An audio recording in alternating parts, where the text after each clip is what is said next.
Presiden Prabowo Subianto mulai menaruh perhatian terhadap industri padat karya yang dinilai bisa menumbuhkan perekonomian dan menyerap tenaga kerja.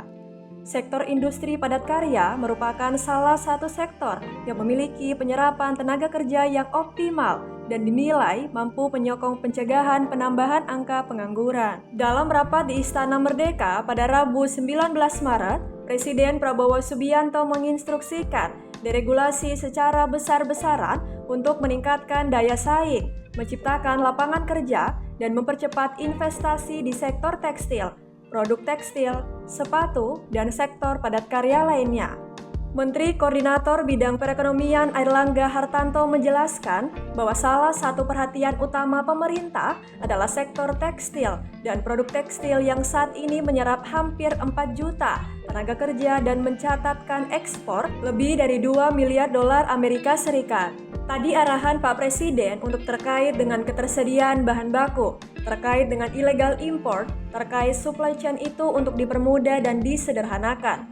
Jadi arahan pertama tentu pemerintah harus melihat dari keseluruhan supply chain dan juga melakukan harmonisasi daripada tarif yang sudah dilakukan.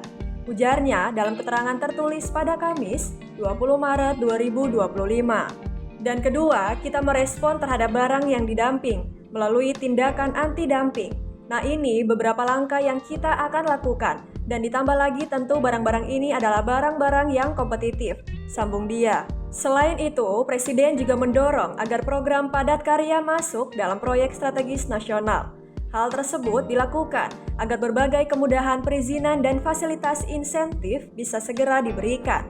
Menko Airlangga juga mengatakan bahwa pemerintah akan terus melakukan deregulasi dan debirokratisasi maupun mempermudah perizinan untuk pengembangan termasuk terkait dengan AMDAL, serta pemerintah akan membentuk Satgas untuk melakukan percepatan. Ketiga, di tengah ketidakpastian di geopolitik, tentu pasar kita harus tetap dijaga.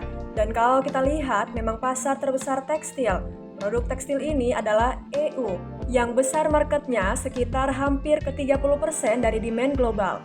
Amerika sekitar 15% dan the rest of the world sisanya. Sehingga menjadi penting tadi IEU CEPA segera bisa diselesaikan. Jelas dia. Sedangkan dalam rangka menjaga daya saing industri, pemerintah juga menyiapkan paket revitalisasi mesin-mesin produksi.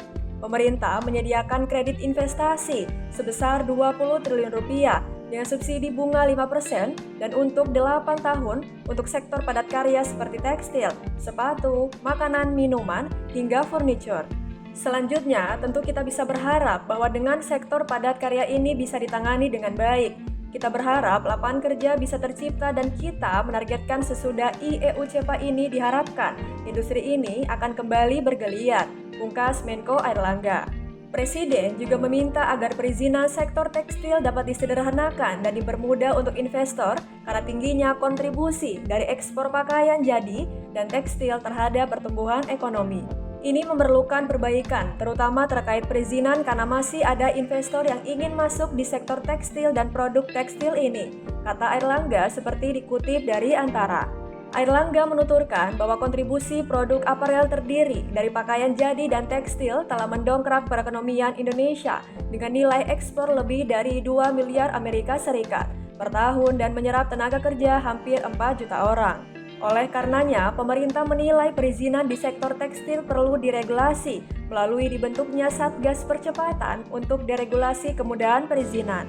Kita harus melakukan terus deregulasi dan debirokratisasi maupun mempermudah izin untuk pengembangan termasuk terkait dengan AMDAL. Sehingga tentu ini akan ditangani dan pemerintah tentu akan membentuk semacam Satgas.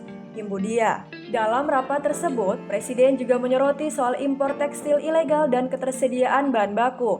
Kemudian, pemerintah juga merespon terkait tindakan anti-dumping demi memastikan produk tekstil Indonesia tetap kompetitif di pasar internasional. Ditambah lagi, tentu barang-barang ini adalah barang-barang yang kompetitif.